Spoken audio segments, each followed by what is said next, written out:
You're listening to the Plastic Shift Podcast. Welcome to the Plastic Shift Podcast. I'm Madhav Malhotra, one of the students at the Plastic Shift, and I'm reaching out to several experts working to solve issues with plastic pollution. This podcast showcases unique perspectives on this massive problem to identify what its most important aspects are. And today, I'm glad to be joined by Dr. Travis Wagner, a professor at the Department of Environmental Science and Policy at the University of Southern Maine. Dr. Wagner has years of experience in the world of environmental protection regulations across multiple countries, especially when it comes to sustainable materials management for plastics. I'm really looking forward to hear his thoughts on how government regulations can play a role in the future of sustainable materials. Thank you for joining me today. I really appreciate you taking the time to do this, and I'm really excited to dive into some of the details of your research today.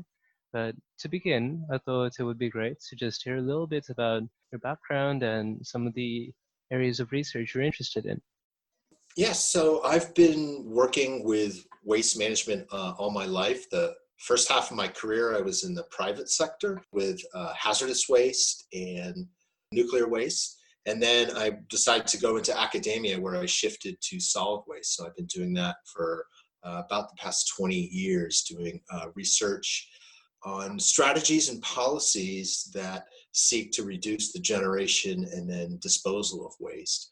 And over the past, I'd say about 8 years, I've focused on single-use plastic waste because it's a growing problem. So that's where my interest in research has definitely focused on. Mm-hmm. And I know you have a lot of multidisciplinary experience when it comes to this problem, both in academia and with specifically government policy outside of that. So I'm really looking forward to hearing your perspective when it comes to all of the different nuances when it comes to this topic. And specifically, I guess a good place to start might be when it comes to single-use plastics. Could you specifically describe what the status quo of this issue looks like? Well, the status quo is that, one, plastic is very durable. And what we're seeing is that our production and consumption continuously increase, but our management is not at all staying even remotely close to that. So as you've probably seen the data, estimates are that we perhaps reclaim maybe 9%, which I think is actually probably a little higher than is reality. That's based on US EPA data, and they don't actually measure it, they model it, so it's predictive. So it tends to overestimate the recovery. And so one of the issues is we keep generating more and more, but looking at all the research is where we're finding it in areas where it's not generated. So as it turns into micro and nanoparticles, it's being distributed throughout the globe, whether it's in remote mountain areas and it's in the food supply for humans and for as well as other organisms. So it's really ubiquitous in the environment.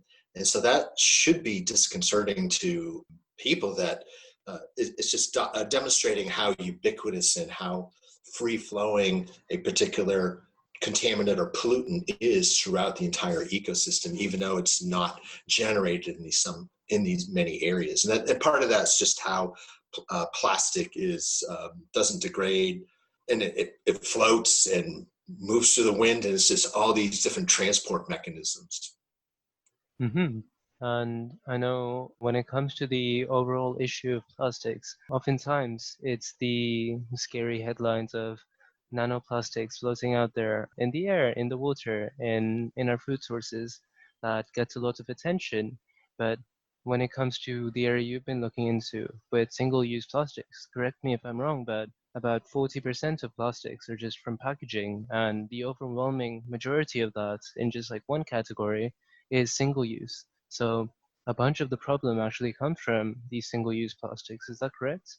Yes, packaging is a significant problem, and that's where most of the focus is on. There's certainly many other types of plastics in the marine environment, from fishing gear and so forth, but certainly packaging. And what's interesting is looking at what has happened with the COVID-19 epidemic, where increasingly people are shopping from home with online. And so we've seen a significant increase in the plastics. Simultaneously, we're seeing a decrease in the recycling and recovery because of the concerns of COVID. And this is an example where the problem continuously increases and we simply don't have a solution or not thinking about a broader scale solution. So the problem is just going to continuously get worse for the foreseeable future because of those particular conditions.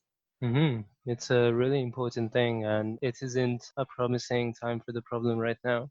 But when it comes to the solutions available, I wanted to ask you, a lot of people aren't very familiar with the exact workings of how government policy comes into play here. And I know your research has especially focused on government policy when it comes to consumer plastics. When it comes to this problem, not just all of the environmental regulation side of it, but specifically when it comes to single-use plastics, what is the role that the government and its policies have when it comes to solving this issue?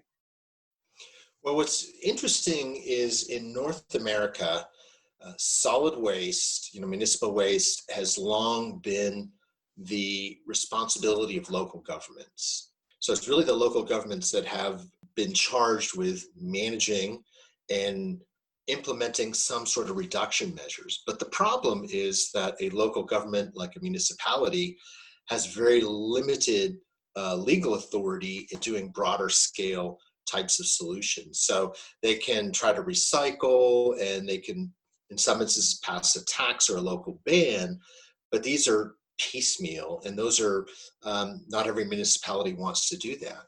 And so what has happened is you have a provincial or state role that certainly in Canada, the provinces tend to be more advanced than in the US on the state level, is they need to impose certain restrictions that they just haven't done that very well yet. And part of that is because it's the long history of a local government problem. And certainly the national governments have a significant role. And I know that there's a lot of interest in producer responsibility. And that's something that can be done at the state level. It's best handled at the national level because it's a national problem. Plastic pollution doesn't stop at a border, but that's something a local government cannot do legally. And yet we're in this scenario where we continuously look to local governments to solve this problem.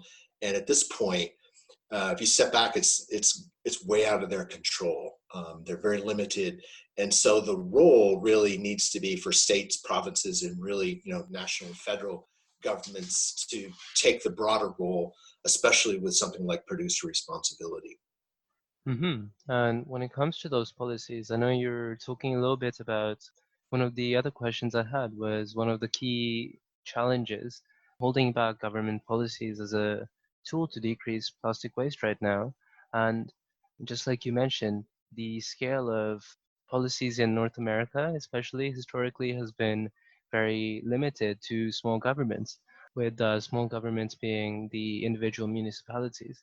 But it's actually interesting with the example of extended producer responsibility, how we're starting to see an influence from, say, European nations and a few particular states and provinces in North America.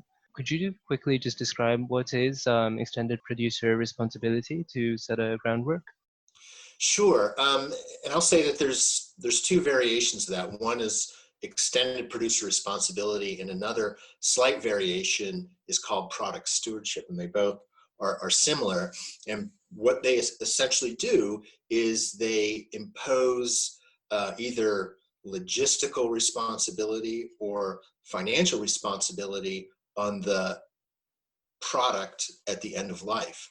So if you think about it, if you're producing single-use plastic bags and you're no way responsible, or you're able to externalize your responsibility onto someone else, like a small government, then you don't really care about designing your product. You're trying to design it as cheaply as possible, and you don't really care if it's recycled or not. That's really pretty irrelevant.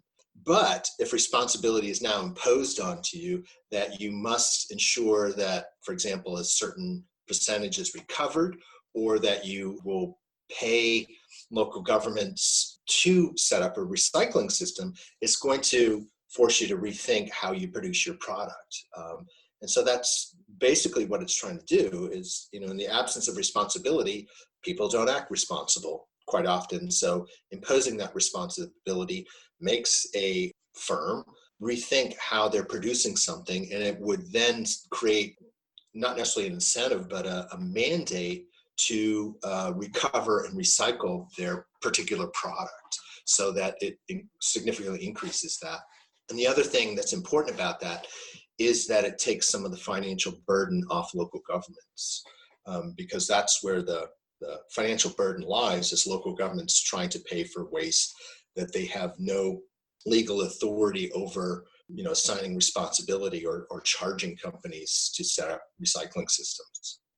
Mm-hmm. And it really looks like this particular policy is very promising with the challenge that you mentioned with the scale of governments.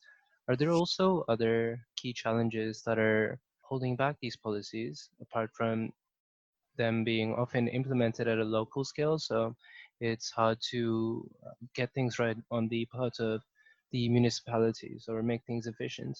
And how much do these vary from region to region? Because with extended producer responsibility, like we said, we're seeing a lot of variance, especially between Europe and North America. Yeah, that's when a system relies on local governments to manage a system. By nature, you're going to have a tremendous amount of variability, and part of it is cultural, economic, and so forth. For example, there's some states in the U.S. I think there's 11 states that have specifically prohibited their local governments from imposing any type of restriction or tax on certain single-use products. And so you have some communities that have very, I would say, aggressive policies to reduce it, and others are prohibited from doing that. And so it's a real piecemeal approach. And sometimes what has happened in looking back in history, when systems become such what they call a patchwork system, when there's so much variability and you have national or international companies, they then at a certain reaches a tipping point where they advocate for a national system, because at that point it's just easier, less expensive for them to deal with one standard instead of hundreds of different standards. And so it can reduce that variability. Mm-hmm. And to get at another aspect of this, I was also thinking about the challenges that come with different types of plastic and their particular usages. Earlier, we were talking about how plastic packaging often presents a large issue, and there are a bunch of specifics about that type of thing that make that happen. I know your research recently, it was focused around polystyrene for consumer products, is that right? Yes, that's one of my research projects. Yes.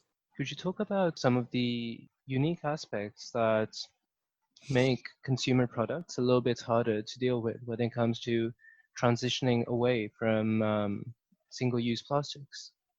Well, one of the big issues is that plastics right now, and especially like polystyrene, is so inexpensive. So and they work really well, which is that challenge. So if you're producing or developing or using these, they're very inexpensive and they work very well. For example, just looking at a coffee cup or type of cup, they keep cold beverages cold, hot beverages hot. They're really inexpensive. You don't have leaks through them. You don't necessarily burn your hand as much. So when you have a product that's functioning quite well, and the substitutes don't work as well and and they're a little bit more expensive, you have that challenge between those people that think that the performance of the product should be the superior aspect. And so this is the conflict I've seen working with some municipalities, where restaurants and stores don't want to give up that product for something that is not as functional. And one of the challenges is for example, one of the preferred products is compostable plastic.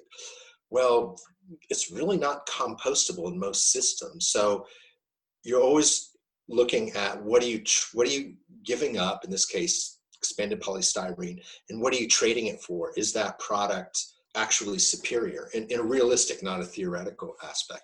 And so this is one of the challenges, which is a long-winded way of saying that the substitutes need to be better. And you're always trying to make sure that's happening. That's what we're dealing with right now, is the substitutes are not necessarily superior. A lot of research is going there, but that's what needs to be there, so that if you're a company, it makes sense to just, we'll do that substitute. But if that substitute's not there, or it's a lot more expensive, or your customers start complaining, that's what causes significant barriers to adopting it. Mm-hmm. And do you think that when it comes to resolving this issue, you mentioned how, this is a hotspot for research right now. Do you think that the way to get around this problem is mainly just there needs to be more time for research and development of these new materials, which right now sometimes it might even do more harm than good, to completely replace plastics with these alternatives? Or do you think that in some cases, for instance, intuitively, it might seem that, say, there's a restaurant using reusable plastics. Well, maybe there's an economic case for a small restaurant to transitioning to using, say, reusable utensils over time, but maybe that's not obvious at first. Do you think there are other solutions where we can get, say, businesses to see the minor use cases where it does make sense to transition away, or is the only solution mainly just to wait and leave more time for the development of these alternatives? Well, that's a great question. So the dilemma is, if we spend time research and development, that just allows status quo.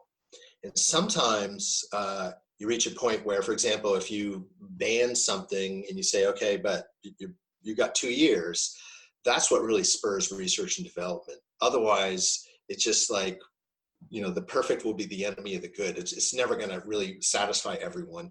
But sometimes government intervention of pushing it will help spur research and developing, knowing that you have to come up with a product by a deadline.